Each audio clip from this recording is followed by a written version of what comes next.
जय जय वैशुद्धे उदारे प्रसिद्धे अनवर्त आनंदे वर्षदे. काल आपण पाहिलं ते आपण नमनाचे प्रकार पाहिले ज्ञानेश्वर महाराज.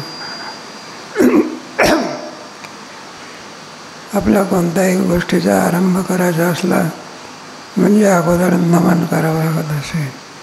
त्या नमनाचे आपण काय केले प्रकार पाहिले. त्याच्यामध्ये नमस्कार रूप मंगल, आशीर्वादात्मक मंगल, वस्तुनिर्देश रूप मंगल, त्या मंगलात समाप्तिकाम मंगलमाचरे. इष्टवस्तू शेवटपर्यंत आपल्याला प्राप्त व्हावी, साधनामध्ये कोणत्याही प्रकारे अडचणी न येताना साध्य प्राप्त होईपर्यंत आणि जे आपल्याला सहाय्य करते त्याला नमनाचं म्हणतात. तेव्हा त्याच्यामध्ये प्रकार आहे ना. समाप्तिकाम मंगलम, आरंभ इति अमंगलम. म्हणून मंगलानेचा आरंभ करावा आणि मंगलाने शेवट करावा. आपल्या ह्याच्यामध्ये रामकृष्ण हरी आणि शेवटी जय जय विठ्ठल. आरंभ देखील मंगलाने, सकळ मंगळनिधी श्री विठ्ठलाचे नाम आले. म्हणून भगवंताचं नाव आरंभ आहे भगवंताच्या नावाने, मध्येही भगवंताच्या नावाने, शेवटही. म्हणून आपल्या वारकरी संप्रदायामध्ये कीर्तनाची परंपरा कशी आहे, प्रारंभी सुंदर होते नाही का, रामकृष्ण हरी. पुन्हा मध्यंतरी विषय संपला म्हणजे नाही का विठोबा रखुमाई, शेवटी मग जय जय विठ्ठल. आपली आदव असा आरंभी आदव अंती असं ते. म्हणजे नमनाला फार महत्त्व आहे. मग नमनाच्या द्वारा आपल्याला इष्टवस्तूचा आनंद प्राप्त होत असतो. त्या नमनाचे आणि दर्शनाचे विषय कोणते असेल तर मातृदेवोभव, पितृदेवोभव, गुरुदेव, गुरुर्ब्रह्मा गुरुर्विष्णू गुरुर्देव महेश, गुरु साक्षात परब्रह्म तस्मै श्री. काल आपण थोडक्यामध्ये असं मंगलाचा आपण विचार केला तेव्हा त्याच्यामध्ये आणि सगळे मंगल पादाभर. तेव्हा ज्ञानेश्वर महाराज मंगल करतात म्हणून मोठा शब्द ठेवला असेल तर ज्यांचा जय जयकार हो. मग जय जयकार कोणाही वस्तूचा होत असते का जय जयकारासारखी स्थिती असावी लागते. दर जय जयकार. पाण्यामधून वया जशाच्या तशाच निघाल्या तुकोबाराच्या. आणि पाण्यातून वया भगवंताने हातामध्ये घेऊन आले. मग वारकऱ्याने जय जय जयकार केला. काही दिंड्यातले लोक नाचायला लागले. काही इष्टाची काय झाली प्राप्ती झाली. किती आनंद झाला.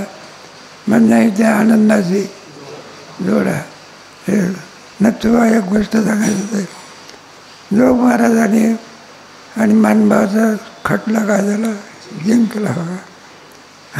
खटला जलपर्यंत पळी आली. आता टिळकाने साध्य केलं होतं. कोणी हे वकीलपत्र कोणी घेतलं होतं टिळकाने. मग तो खटला काय झाला जिंकला. जे वारकऱ्याला आनंद झाला काय म्हणून जोग महाराजाची मिरवणूक करण्याकरता हत्ती आणला आणि इतका आनंद झाला. जय जयकार सगळा. जय जयकारासारखं काहीतरी. पण ते जोग महाराजांनी काही एवढं सत्कार होऊ दिला नाही. मग आपलं हे कर्तव्य आहे. आपण नाही तर आता वारीमध्ये तुको भरायचा ज्ञान भरायचा नावाचा केवढा जय जयकार होतो. सगळे लोक भुलून जात असतात. तुकाराम तुकाराम, माऊली माऊली.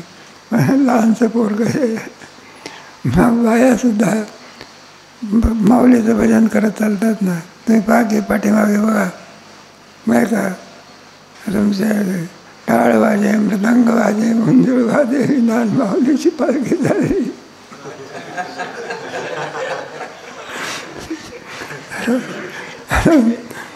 जय जयकार संताचा आणि देवाचा होता. जय जयकाराला योग्य कोण आहे संत आणि देव.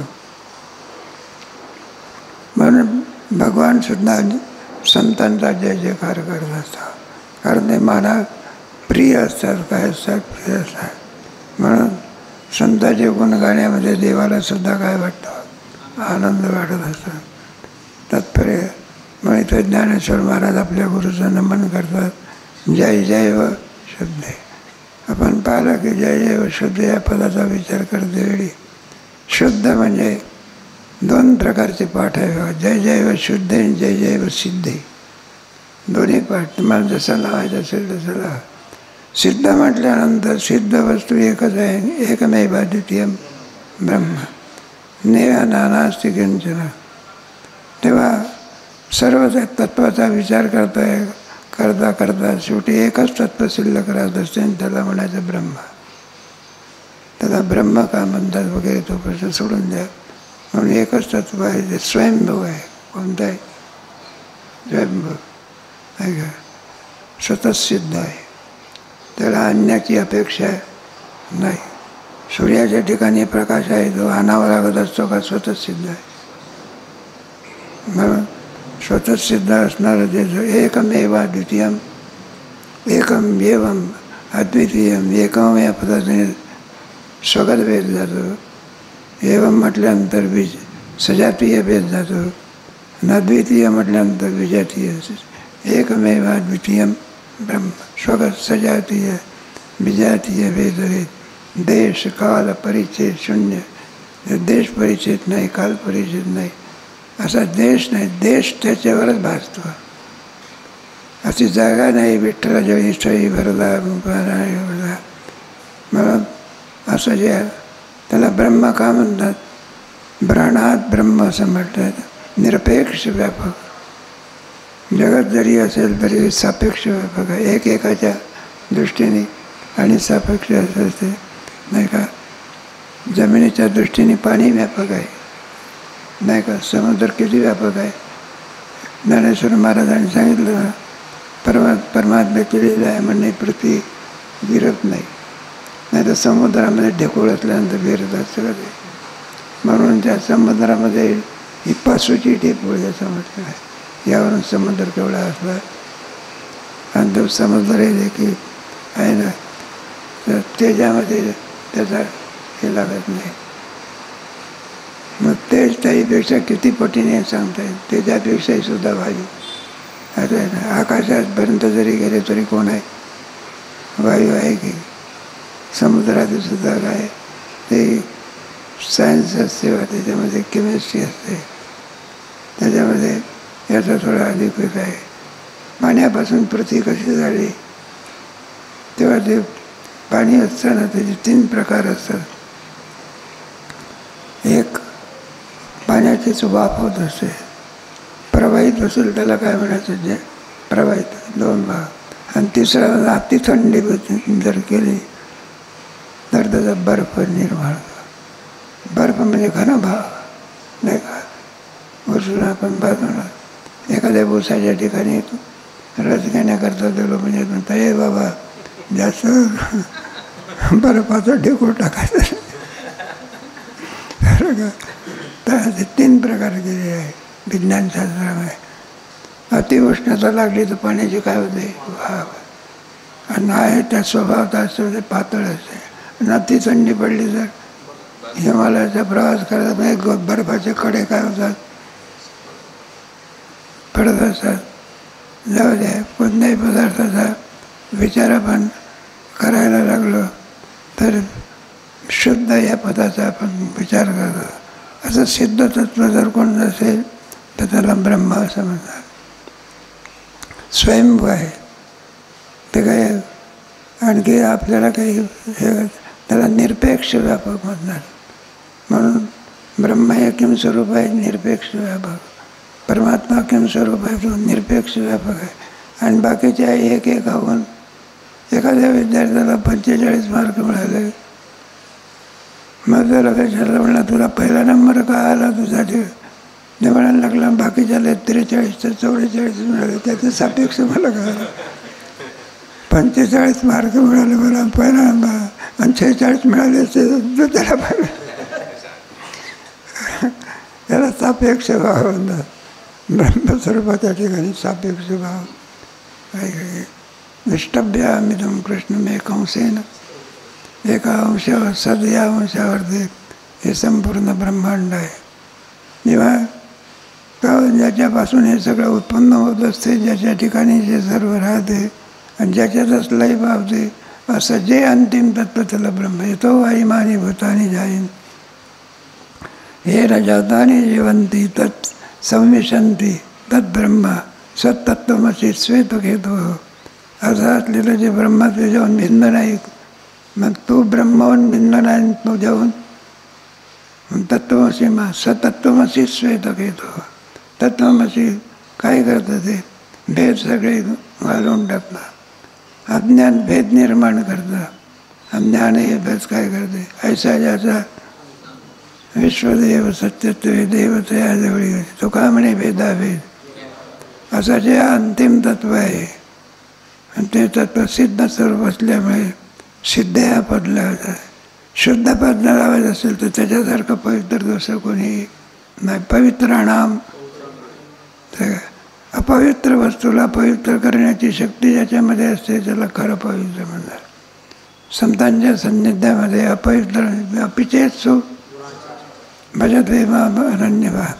कसाही धातू असू द्या, गंजलेला असू द्या, काही असू द्या, लोखंडाचा असू दे, किती वर्षाचा असू द्या, पण परिसाचा स्पर्श झाला तर काय होते असं आहे. शुद्ध लोखंडाचाही परीस काय करतो, सोनंच करतो. आणि गंजलेल्या लोखंडाचा काय करतो, हे पहा परीस लागण्याच्या पूर्वी भेद आहे. हे गंजलेलं आहे, हे वाईट लोखंड आहे.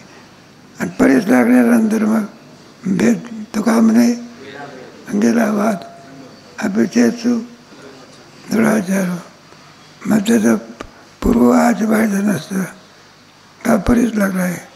मग माझ्या पूर्वकालामध्ये कोण आहे, जिवंत माणसाला मारत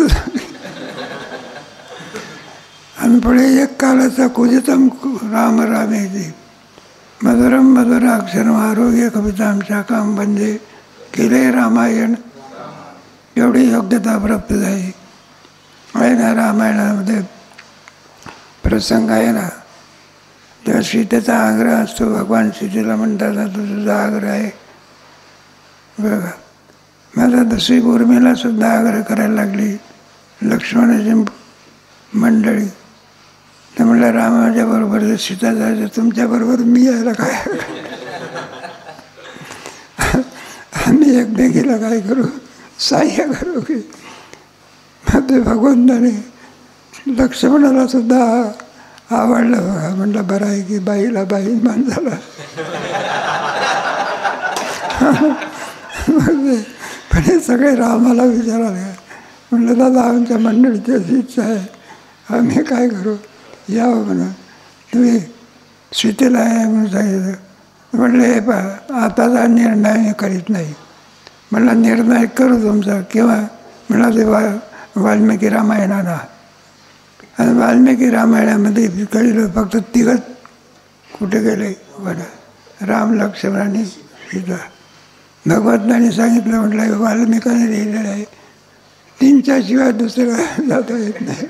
म्हटलं मुळीच उर्मिला नेता येईल बोलीला वाल्मिक. आणि पण जावी देवभक्ताचा अंकिला.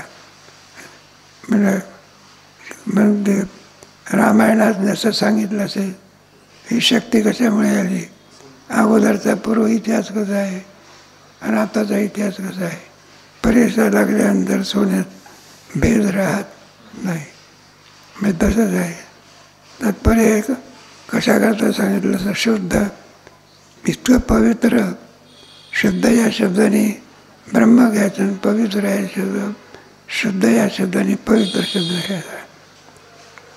पवित्र सोहळींची त्यांचा आवडता देव अखंडित प्रेमभाव सरती पुरती विद्ये हेच खरे आहे.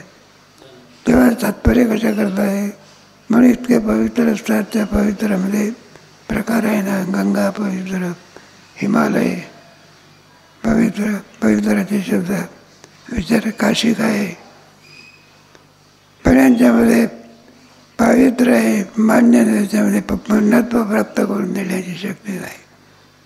काशी कीर होय काही नाही, पण त्याचं देह पडलं पाहिजे. आणि देह पडला नाही तर तो पवित्र तत्स्वरूप होऊ शकत नाही. त्याचं बेचणे लागायची भीती. आता काही काही माणसं आपल्या काशीला मरा यावं म्हणून मरण येण्याकरता जातात. 2 वर्ष तिथे राहतात तरी मरण काही येत नाही. घरी भेटण्याकरता येतात. भेटण्याकरता आल्यानंतर बापाला भेट आणि हार्ट अटॅक देतात. काय काय तिथंच देह जातं. दोष आहे ना. एखाद्या म्हाताऱ्याला सांगितलं केदारनाथला स्नान कर म्हणून, त्याला त्या गंगेमध्ये जर त्याला स्नाना करताना डुबकी मारायला लागली तर तो जिवंत बंगल्यात नेण्याचं कामच नाही. मसला हिमवंत दोष काय जीवित्वाची आणि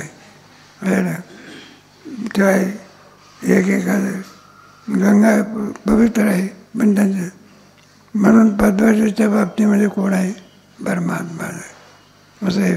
जय जय व शुद्ध आहे, उदार आहे. मला असेल शुद्ध असेल बरं का, आम्हाला काय उपयोग त्याचा नाही का? आहे तुमच्याकडे अमाप श्रीमंती आहे काय? मग असेल तुमचं तुम्हाला आहे, आम्हाला त्याचा काय उपयोग होत असतो का? मग आम्हाला काय काय जगामध्ये काय धनिक लोक आहे. गाडगे महाराज असतात तुमच्याजवळ खूप संपत्ती आहे पण घाटावरची उपाशी मारतात ना याची. मग तुमच्या संपत्तीचा काय उपयोग आहे? तुमची संपत्ती म्हणजे आज म्हटलं 50 लाखाची गाडी घेतली, उद्या त्याचं मॉडेल दुसऱ्या माळा 1.25 कोटी रुपयाची गाडी घेतली. हा संपत्तीचा उपयोग. 10 लाखाची गाडी कुठून पुण्यालाच नाही 1 कोटी रुपयाची गाडी स्वर्गात.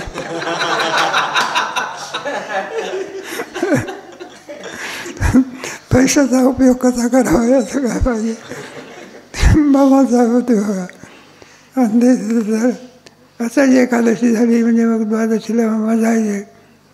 मग त्यांना जाण्याकरता गाडी, मग तो गाडीचा ड्रायव्हर आला. म्हटलं सर, म्हटलं का रे बाबा मोठी गाडी आणू का लहान गाडी आणू नये बसण्याकरता?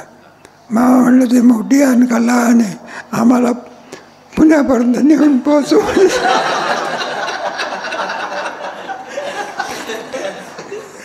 असेल दान पण उपयोग त्याचा काय? मग बाहेर दानाच्या बाबतीमध्ये उदारत्व लागते. जय जय व शुद्ध उदार. मग संतही कसे असतात नाही का? उदार संत ते उदार संत ज्यांचा हेच विठ्ठल किती उदार असतात. आपणासारखे करती नाही काळ बरं त्याच्यामध्ये आपापर भाव नसतो काय नसतो असं का? आपापर अद्वेष्टा सर्व भक्तांना मैत्र करुण दानी असावं लागतं. ते गाडगे महाराज होते. इथं यात्रेला लोक घाटा इंद्राणीच्या पलीकडे लोक बसत असतात. भिकारी अमके तमके सगळे यायचे. मग ते यात्रेत थंडी फार पडायची. ते मार्गवर्षी आपले जे दिवस असायचे ना कार्तिकचे, कुडकुडून जायचे. थंडी वाजते. मग पांघरायला काय, भूक लागली पण काय नाही, खायला नाही, राहायला काय नाही, जागा नाही. हा ढकलतो त्याला आणि तो ढकलतो जागा. तो हे माझी जागा आणि तो हे माझी जागा. आता सांगितलं आता त्यांना भेटण्याकरता मोठे मोठे माणसं यायचे. आंबेडकर सुद्धा भेटण्याकरता जायचे. कोणाला? गाडगे महाराज. गाडगे महाराजाच्या विषयी फार आदर होतो. असं सांगतात त्यांना दुसरा धर्म घ्यायचा होता. कोणता? हिंदू धर्म सोडून दुसरे धर्म जायचे. आमचे आले गाडगे महाराजांना विचारले, महाराज अशी अशी इच्छा आहे, हिंदू धर्म आम्हाला सोडून द्यायचा आहे आणि दुसऱ्या धर्मामध्ये जायचं आहे, कोणता दुसरा धर्म स्वीकारायचा? मग गाडगे महाराजांनी सांगितलं, म्हटलं कोणताही धर्म स्वीकारा, इस्लाम धर्म स्वीकारू नका. कोणता? इस्लाम धर्म सोडून कोणताही धर्म काय करा, म्हणून तर बौद्ध धर्म स्वीकारा. नाही तर ते पुन्हा जर बुद्ध झाले, जर काय झाले, इस्लाम झाले तर उद्या दुसरा पाकिस्तान.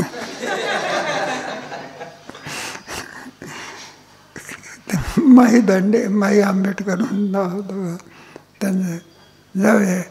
आणि मग ते धनिक मनुष्य आला, कंपनीवाला कोणी, म्हणलं साहेब साहेब असं म्हणाले होते. म्हणलं तुम्हाला माणसं दिसतात काय? हे बघा म्हणाले, थंडीला कुडकुडून राहिले ना, खायला नाही, प्यायला नाही, नाही का, रोगी आहे पण औषध घ्यायला काय नाही, कोणी त्यांना विचारत नाही.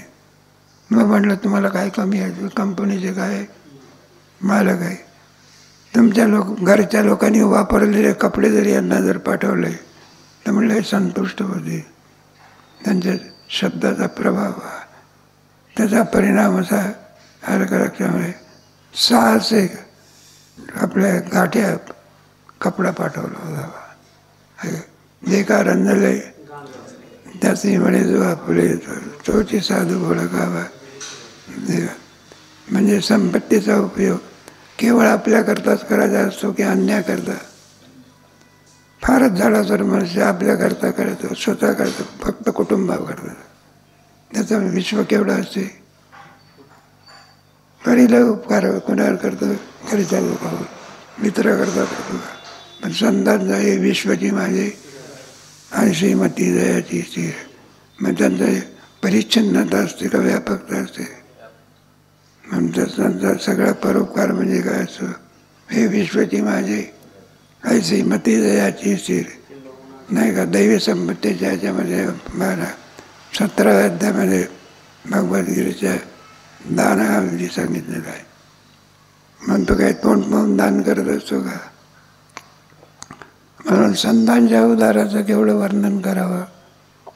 जय जय व शुद्धैन उदारे, तुझे अवदार्य दानो स्वतंत्र देताना म्हण श्रीपात्र पात्र, कैवल्य ऐसे पवित्र वैर्याही दिले.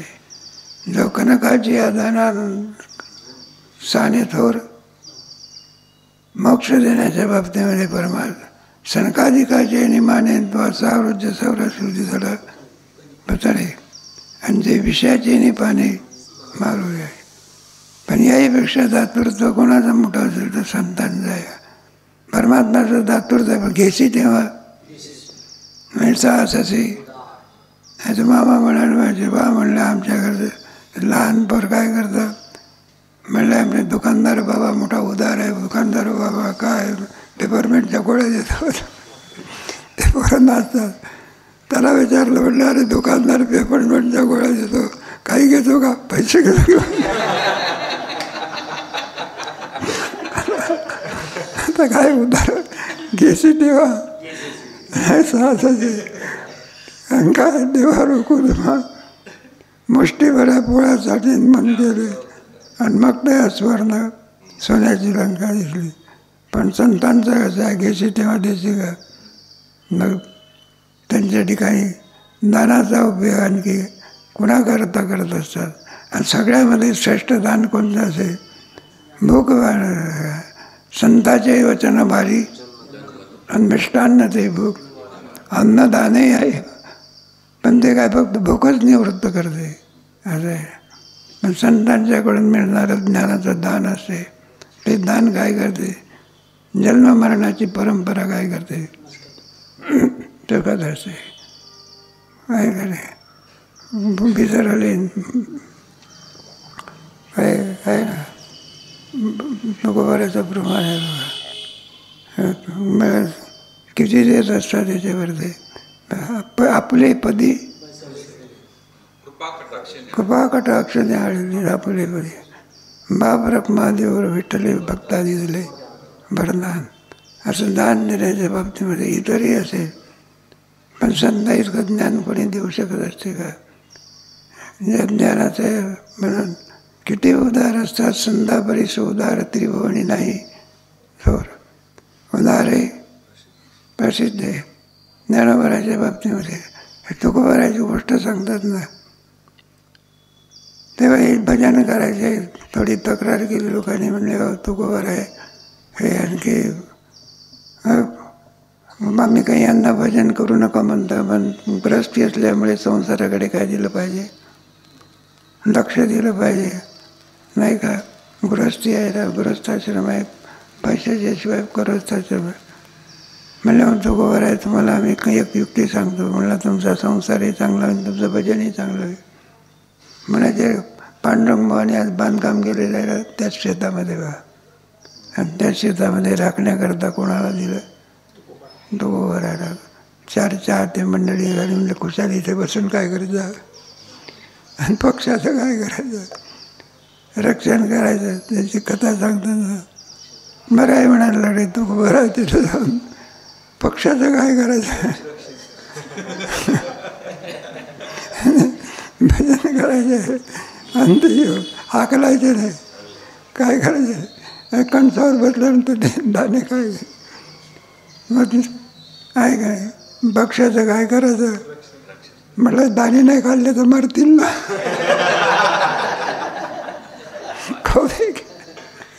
रक्षण करायचं ना. आणि मग तेवढ्यावर काम भागलं नाही बा. पुढे पाणी पाहिजे ना पिण्याकरता, मग येळण्या बांधलं बघा. मग ते पक्षी आपसात मदत करायचे. ते म्हणलं अरे इतर शेतात जायचं नाही, एक शेताचा आहे तिथला बाबा खुशाल गाव पाणी तुम्हाला पिण्याकरता. मग तिला काय त्याची गोष्ट सांगणार. किती आपापर भाव गेलेला होता तुम्हाला कल्पना नाही का. किती जरी झाला मोठा माणूस आहे, पक्षी बसत असतो का अंगावर, कधी लाकडावर बसेल, माणसावर कुठे पक्षी बसतो का. पण तुकोबराच्या खांद्यावर काय बसायचा. त्या परमात्मा भाव म्हणा, इतका भाव काय म्हण आहे ना, खरी विद्या आहे. साम्य आली. ते पक्षी सुद्धा कुठे बसायचे, ते भामचंद्र जाऊन बसा. सगळे कसं दर्शन आहे तुकोबरायचं, असं साम्य भामचंद्र. आणि मग ते काय झालं, मालक होता कोण शेतात जातो पाहते तो कण झाला, पिशाभर करून ठेवलं. थोडा रागवला बाबा, म्हणलं हे काय आहे आमचं शेतच आहे तसं आहे. मग शेवटी ते काही दाणे राहिलेले होते त्या कणसाला, आणि ते मळणी केली त्याची. आणि मळणी केल्यानंतर बरं का ॲव्हरेज धरला होता 5 क्विंटल, आणि ते झाले किती 7 क्विंटल. तिचं काय, ज्याचा सकाळ हरीन त्यावरी विश्वकृपा करी. मग ते लोक म्हणायला लागले, म्हणले पहा तुमचे याच्यामध्ये धान्य किती होणार होते. म्हणलं 5 क्विंटल. आणि झाले किती, म्हणले 5 क्विंटलच भेटेल तुम्हाला, 2 क्विंटल. बरं राखण्याचे तुम्हाला द्यायला पाहिजे होते ना. काय द्यायला पाहिजे ते, राखण्याचे द्यायला पाहिजे. ते तुम्हाला काय करावं लागेल, ते तुकोबर आहे. ते राखण्याचे काय दिले, तुकोबर आहे. तुकोबराने त्याच्यातले अर्धे देऊन टाकले मला. कोणाकरता, लोकांच्या करता. म्हणलं हे अर्धे काय करा, आणि अर्धे आम्ही आपले करतो, बाकीचे 2 क्विंटल आहे सगळं दान करून टाका. असं तुकोबराच्या याच्यामध्ये जातात. लौकिक भागामध्ये सुद्धा तुकोबराच्या त्यांच्या चरित्रामध्ये पहा. त्या संतांना दान करण्यामध्ये जर सर्वस्वी उदार जर कोण असेल, संत उदार बरले मांडणार, त्यांचं उदारत्व आहे. ज्ञानेश्वर महाराजांनी आणखी 11व्या अध्यायामध्ये त्यांच्या उदारत्वाचं वर्णन केलेलं आहे. सहज म्हणायला लागले आम्हाला विश्वरूप दाखवा. दाखवता किंवा नव्हता अगोदर प्रस्तावना केली. म्हणलं तुमचं उदारत्व असं आहे आणि तसं आहे ना, काय अगोदर देवाला खुश करून टाकलं. चुकी केली ना. मग आजही सुद्धा देणगी मागायची असेल तर मूर्ख म्हणायचं असतं का. तुमच्यासारखे उदार कोण असतात. 500 रुपये देण्याच्याऐवजी 5000. उदारत्व आहे. पुष्कळ वर्णन उदारत्वाच्या म्हणते. असेल शुद्ध, असेल सिद्ध, पण उदार आहे. आपला बोध देण्याच्या बाबतीमध्ये संत काय आहे, बोध दिला म्हणजे सांगायचे मार्ग जावे. भ्रांती आहे, समोर गेली. मग आपली वाढणार संस्था तरी काय, इथे काही यातीचा विचार आहे का, वयाचा विचार आहे का इथे. इथं वयाचा विचार नाही, जातीचा विचार नाही, श्रीमंत गरिबाचा काय नाही. मारुतीबाबाची गोष्ट सांगतात बा, नत्तबाबा सांगायचे. प्रत्येकाकडे कामं नेमून दिलेले असायचे. आणि मग त्याने आपापलं काम काय काय करायचं. कोणी घंटा वाजवायचं, कोणी कोठीवर, कोणी आणि पाळीपाळीने कामं असायचे. तिथं टोपल्याचे संडास असायचे, ते धुण्याची पाळी एका पोराला आली. नंतर मारुती बाबाला म्हणायला लागलं, म्हणले बाबा, म्हणलं काय मला असलं काम सांगता का? आमच्या घरी नोकरसुद्धा असं काम करत नाही. म्हणलं नाही का, पाहून तरी काय सांगा तुम्ही. म्हणजे मारुती बाबा ते म्हणलं, हे श्रीमंती आम्हाला सांगायची नाही, आम्ही सांगतो ते काय केलं पाहिजे, काम केलं पाहिजे. आणि जर तुझी इच्छा नसेल तर आत्ताच्या आता बळकटी गुंडाळ आणि चालू टाकायचं सांगतो. मग इथे काय प्रतारणा नाही, याला हे काम सांगायचं आणि त्याला काही नाही. जे याच्या वाट्याला आलं ते काम त्याने केलंच पाहिजे ते संस्थेचं. म्हणून ते संस्था 100 वर्ष झाली तरी काय चालू आहे. अशा कितीक संस्था उत्पन्न झाल्या आणि काय झाल्या, नाम सुद्धा काय नाही. मग तिला चालण्याला काय कारण नाही, तो कोणता जातीभेद नाही, शिक्षणाचा सुद्धा काय नाही. एकच माहिती आहे, काय माहिती आहे, जे खडाची व्यंकटी नंतर या सत्कर मिळते, हे एकच संस्थेचं काय आहे, ध्येय आहे. इथून त्याला आणखी पूर्णत्व प्राप्त करून किंबहुना सर्व सुखीन पूर्ण होणे ती योगी भजे जो आदिपुरकी अखंडित. म्हणून तर सगळ्या विद्यार्थ्याचा ओघ कुणीकडे आहे. अरे बोलवावं लागत नाही, आलेले हाकलावं लागत. ते पोरं आमच्याकडे असतात. म्हटलं का रे बाबा काय, तर म्हणलं मार्क कमी पडले म्हणून हाकलेलं होता का मला. जाऊ द्या, काय कोण पोरगा कसा निघेल आपल्याला काही सांगता येत नाही. ज्ञानोबराचे याच्यातून कोण काय म्हणजे कीर्तीला प्राप्त होईल हे आपल्याला काही सांगता येत नाही. आज जरी असा दिसला तरी उद्या जो नाही का, तुमचे 4 सप्ते गेले बघा त्या किती तुम्ही करा, असं सप्ताह करू शकत नाही. भंडाऱ्या डोंगराच्या वेळाची संध्या किती जोड्या आणि किती पताका आणि किती हे तिथे सुद्धा इकडं चिंधे आले होते घेऊन आपल्या हेलिकॉप्टरने. त्यावेळेला त्यांनी ते डोंगरावरचं आपलं भंडाऱ्यावरचं तुकोबाराचं हे पाहिलं सगळं. आणि ते म्हणजे अवश्य उद्या लागलं ते आम्हाला काय करा सांगा. कोण तेवढा एकच नाही सांगा, एक आवनी बळी रे. काय कोणाचं प्राण हे असे जुन्या आमच्या आमच्यासोबत शिकणारा पोरगा होता भाऊ लक्ष्मण नावाचा. काही नाही बघा, बाकीचे कामं करण्यात फार हुशार. गोव्या अभंग पाठ करायचा होतच नाही म्हणलं. संत गुरुजी रागवायचे, गोव्या पाठ करत नाही, शेतातच जाता त्या बाया नाही नेमकं. ते तो पुढे जुना आखाड्याचा महामंडलेश्वर झाला, लोकेश आनंद गिरीदास. आता मग त्या कुंभामध्ये आम्हाला म्हणाले आमच्या आखाड्याचा 1 दिवसाचा खर्च 50,000 आहे. आणि त्यांनी सांगितलं उज्जैनीचा कुंभ झाला म्हणे, एका रात्रीतून बरं का 52 लाख रुपये दक्षिणा मिळाले. किती, कारण त्यांचे हे आश्रम कसे चालतात, उदार लोकांच्यामुळेच आश्रम काय होतात चालत असतात. पुढे तर वारला त्याचं आसन 35 लाख रुपयाला आसन नसतो. आता त्याच्या जागेवर अवधेश आनंद आहे. आपल्या संस्थेतलं कोण कुठे जाईल, इथून सारा गणेश होता नावाचा आता तो गिरीधर आनंद आहे. 2 याचा आकार आहे बा कृष्ण निवासाचा. कोण कुठे जाईल आणि कोण कोणत्या पदाला प्राप्त होईल काही सांगता येत नाही. अशी संस्थेचं असं नाही इथे सगळे आंबे गोडाचेच असतात, आंबट आंबट.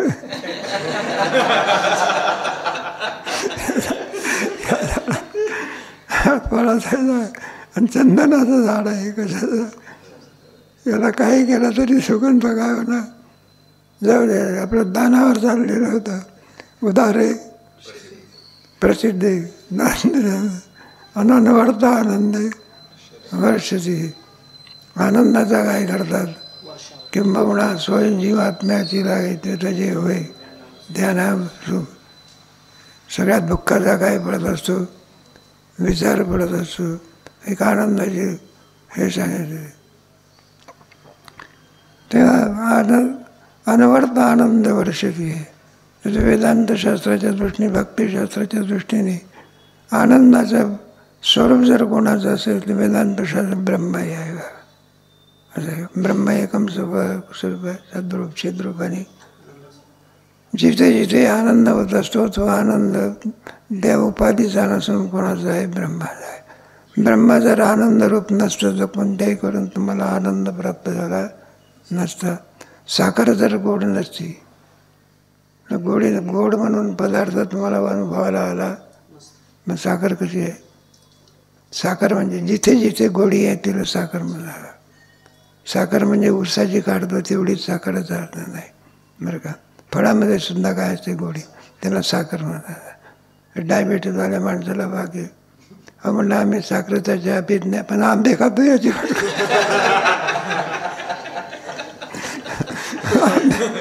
आंब्यात काय ते गोडी काय आहे, साखरच आहे. मग साखर गोड आहे म्हणून तो पदार्थ गोड लागा. असं ब्रह्म आनंद रूप आहे म्हणून तुम्हाला आम्हाला काय होतं. ब्रह्म जर आनंद रूप नसतं तर आनंद नावाची वस्तू जीवाला मिळाली असं. साखरेत गोडी नाही, साखरेत गोडी आणावी लागत असते का स्वयंस्वरूप आहे. प्रत्येक पदार्थाचं काय आहे, स्वरूप आहे का नाही. कारला म्हटलं तर कडू काय होणार, जो आपला धर्म सोडू शकत नाही. जो ज्याचा धर्म असतो तो त्याचा. साखर कुठेही काय नाही का, लघवीच्या क्यूमध्ये जरी साखर खाली तरी म्हणून त्याला स्वरूप म्हणतात. जे ज्याच्यापासून कधी वेगळं होऊ शकत नाही त्याला काय म्हणायचं, स्वरूप. एखादा पोरगा आला नाही का, दारापर्यंत येत असतो जवळपर्यंत बोर्ड काय असतो तो. मी एकदा प्रवेश केला म्हणजे टोपी घालून येतो. लक्षात जरा विचारलं, म्हटलं का रे टोपी घालून आला नाही. म्हटलं बाबा विसरली टोपी काय. त्या डोक्याहून काय आहे ती म्हणून ती विसरू शकते. आणि एखादा विद्यार्थी म्हणून मला डोकंही विसरलं.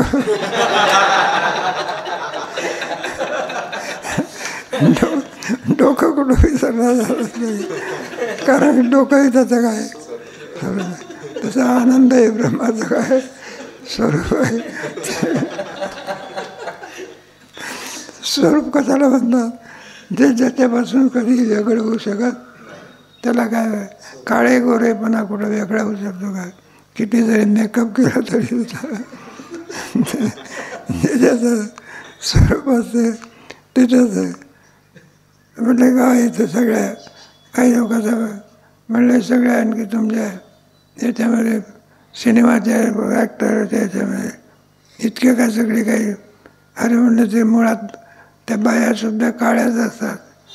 म्हणलं मग त्या गोऱ्या का दिसतात, म्हणलं ते केमिकल होतात. म्हणून आनंद हे ब्रह्माचं काय आहे. मग सद्रूप पुढे चिद्रूप पुढे आनंद रूप. आपण नाही का मी आहे असं म्हणतो. आहे कोणाचं आहे, ब्रह्माचं. असं आहे. आपल्याला आहे या रूपाने काय आहे, ब्रह्माचा. ब्रह्म आहे. माती आहे म्हणून घडा आहे, मातीच नसेल तर घडा आहे काय. तर मग ब्रह्म आहे म्हणून आहे हा पणा कोणाचा आहे, ब्रह्माचा. आणि मी ज्ञानी आहो हे सुद्धा ज्ञान कोणाचं आहे, ब्रह्माचं. पण एक उणीव आहे बघा बरं का. मग कोणती पण आहे, आनंद या रूपाने आपल्याला अनुभव नाही. आहे या रूपाने आपण कोण आहोत, ब्रह्म नाही का. आपण ज्ञानी आहोत, आपण जडस्वरूप आहो का. पण आनंद या रूपाने आपल्याला काय नाही. तो कोणाला आहे, संतराम आहे. स्वानंद सुख निवासी अरे. कारण ते ब्रह्माचे समरस झालेले असतात. आनंद स्वरूप कोण आहे, ब्रह्म आहे.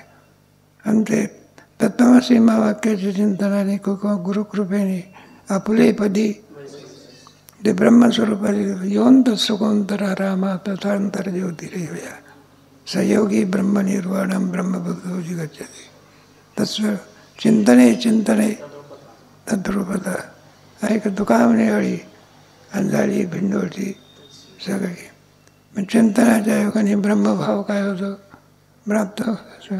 आपल्या ठिकाणी देहभाव आहे, देहात्मबुद्धी आहे आपली. मग त्यांची देहात्मबुद्धी आहे का ब्रह्मभावावर चाललेली आहे. देह म्हणजेच मी म्हणजे असे. आणि सगळे देहाचे धर्म कोणाच्या ठिकाणी घेतो आपल्या. हे सगळे देहाचे काय, मी काळा आहे, मी गोरा आहे, मी शहाणा आहे, मी लेखन आहे, आणि मी जन्मणारा आहे, मी करता आहे बघ.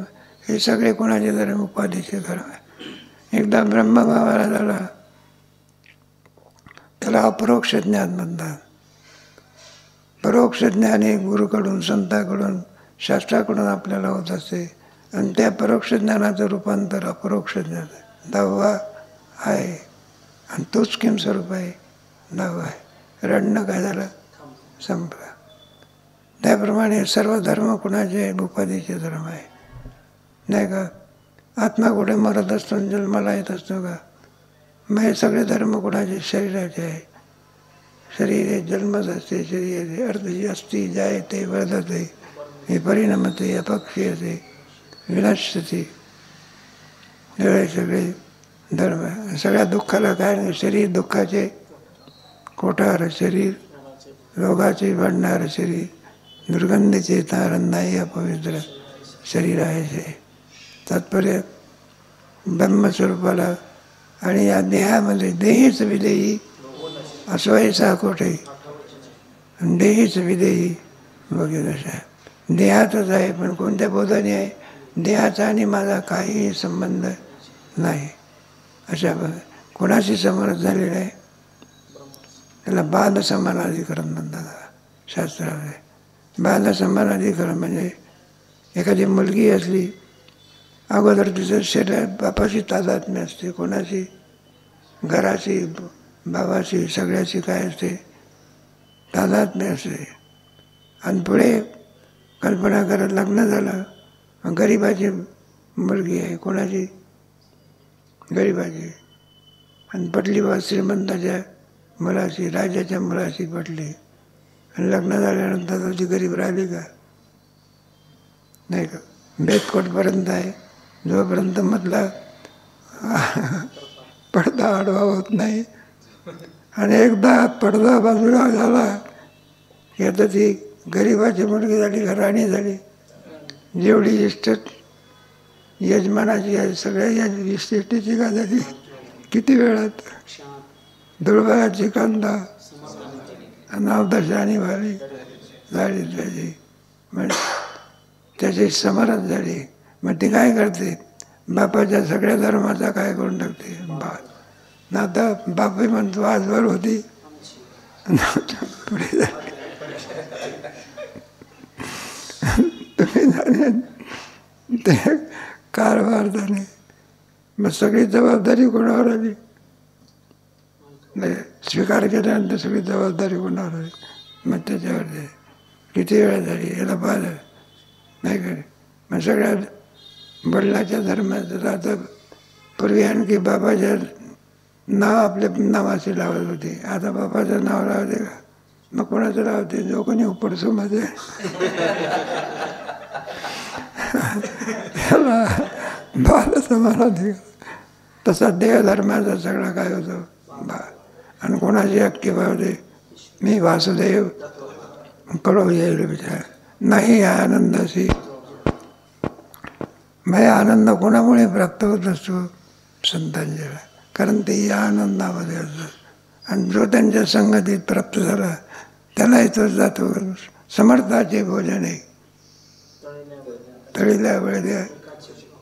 मग समर्थाच्या भोजनामध्ये काय वरच्याला आणि खालच्याला असं असते काय, मग एकच पक्वान सर्वांना असे. त्याप्रमाणे संतांची गाठ पडलीनंतर असा आत्मबोध त्याला प्राप्त होत असतो. आणि आत्मबोध प्राप्त झाल्यानंतर मग गोष्टी विशेषांच्या संगतीमध्ये, नाही का, नाही आनंदाची जोडा न सांगता गोष्टी लागती गोडा. अनाचे आकार आमुष्या साडान तुकामने भेडा भक्तीची असा आनंद रूपी. मग त्याचा हा आनंद कसा वर्षाव करत होता. ढेक जसा आणखी वर्षाव करत असतो. मेघाची परी त्रिजगती गर्जती. गुरु फक्त शिष्यालाच काय करतो, बोध देत असतो. आणि संत काय करतात, मेघाची परी नाही का. घरचा नळ असतो तो बघ घरच्या लोकांनाच पाणी देतो. आणि आकाशामधला ढग सगळ्यावरती काय करतो, पाण्याचा. मग संत हे सगळ्या आनंदाचा काय करतात, अनवर्त आनंद सगळ्या आनंदाला. नाही का ज्ञानोबर आहे तुकोबाराने सगळ्या जगाला काय दिला, आनंद दिला. महाराष्ट्राचं काय आहे नाही का. वारीत जाणारे लोक जरी वारीत गेले नाही तरी त्यांच्या नावाचा उपदेश करणारा आणि या संतांच्यामुळे तुम्हाला आम्हाला गाथा दिला. आनंदाचा वर्षाव आहे. गाथा म्हणजे आनंद देणारं आणि ठिकाण आहे. ज्ञानेश्वरी अमृतानुभव चांगले उपासष्टी. गाथा म्हणजे सगळ्या वेदाचं मराठीत केलेलं. गायली पुराणी तुका म्हणे वेदवाणी. असा आनंद गाथेच्या रूपाने, तुमच्या वारीच्या रूपाने, दर्शनाच्या रूपाने धन्यता प्राप्त. आपण दर्शनाला गेलो, दर्शन झालं की धन्यता प्राप्त होते. हे कोणाच्यामुळे, संतांच्यामुळे. तात्पर्य असा आनंदाचा. एक गोष्ट सांगायची, असे सांगतात बघा, घडलेली गोष्ट आहे. एकदा रामदास स्वामी आणि एकाकडे उतरलेले होते. त्या गरीबाकडे उतरण्याकरता काय आहे, मग गाईचा गोठा दिला होता. ते रामदास स्वामी म्हटलं बरं आहे, गाय पवित्र गोठा दे.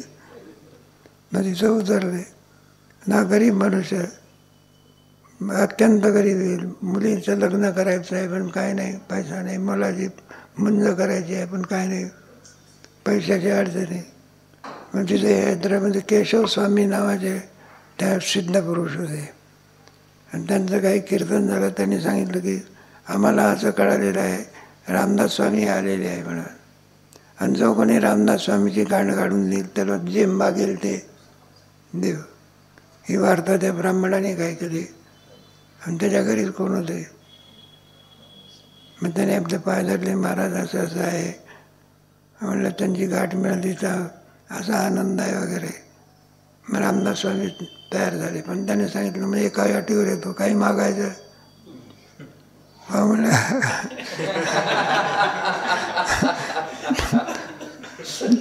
जो आनंद येईल तो आनंद काय करायचा. त्या ब्राह्मणाने विचार केला, आनंद घेऊन काय करायचं. पोराचं लग्न होतंय का पोरीचं. हो नाही हो नाही हो म्हणणं करता त्याने कबूल केला. तुमच्या भेटीत जो आनंद होईल तो आनंद मी मागेल. पण मनामध्ये ठरवलं वेळ आली म्हणजे पैसाच मागू. मग ते काय नाही, मच्चित्ता मजगत प्राणा बोधयंता परतम कथयंतच मान्यतम दुष्यंतीचं. ना ते डोळ्याची गाठ पडली. नाही या आनंदाची जोडा. याने आपलं ठरवून आणलं होतं पैसा मागायचा म्हणून. पण त्या आनंदामध्ये ते भरीव आल्यानंतर विसरला. आणि सांगितलं तुमच्या भेटीमध्ये जो आनंद आला तो आनंद आम्हाला द्या. तो आनंद यायला दिला. मग काय विचारतो. पुन्हा जो आनंदामध्ये निमग्न झाला पुन्हा याच्यावरती काय आला नाही. असा आनंद देण्याच्या बाबतीमध्ये कोण असेल तर संत आहे. स्वानंद मग विषयावर अवलंबून आहे का तो आनंद. मग जो आपण कोणत्या आनंदावरती आहे. विषय असेल तर आनंद, नाही तर नाही. विषय ओढी बोलले नाद्वयाची गुण करीत. मग विषयजन्य आनंदावरती आपण राहत असतो. आणि संत जे असतं ते स्वच्छ आनंदावर. म्हणून हा जो त्याला ब्रह्मानंद असं म्हणत असं कोणता गीतेच्या रूपाने बघून त्यांनी आपल्याला कांता आनंद दिला आहे. ब्रह्मा काय काय विषयाचा आनंद. विषय यत्त लागले नाही का, अमृतोपम परिणामे न तेषुरमध्ये बुधाय यही संस्पर्श ज्या भोगा दुःख येऊन हे बधे आद्यंतमंतकम ते न तेषुरमध्ये बुधा. म्हणून विषयानंद आहे, परिणाम, ताप, संस्कार, गुणवृत्ती, विरोध, नाना प्रकारचे दोष विषयामध्ये आणखी ठेवले. मग या आनंदात संतोष असा. मग कोणत्या आनंदात असतात? ब्रह्मानंद. सुखे सेवू आणि गाऊ राम राम. म्हणून अनवर्त आनंद वर्ष आहे. म्हणून आणखी जे जे त्यांच्या ह्याच्यामध्ये येते त्याला तो आनंद काय करतात? प्रदान करतात. त्यांचं जे व्यापक स्वरूप असल्यामुळे हे विश्वची माझे घर ऐशी मते. म्हणून आनंद. ज्ञानेश्वरी अमृतानुभव चांगले 65 तुकोबाराच्या काळाचा आनंदाचा वर्षा करत असतात. जय जय व शुद्ध आहे, उदारे प्रसिद्ध आहे, अनवर्त आनंद आहे वर्षाची आहे विषय वेळे मिळी.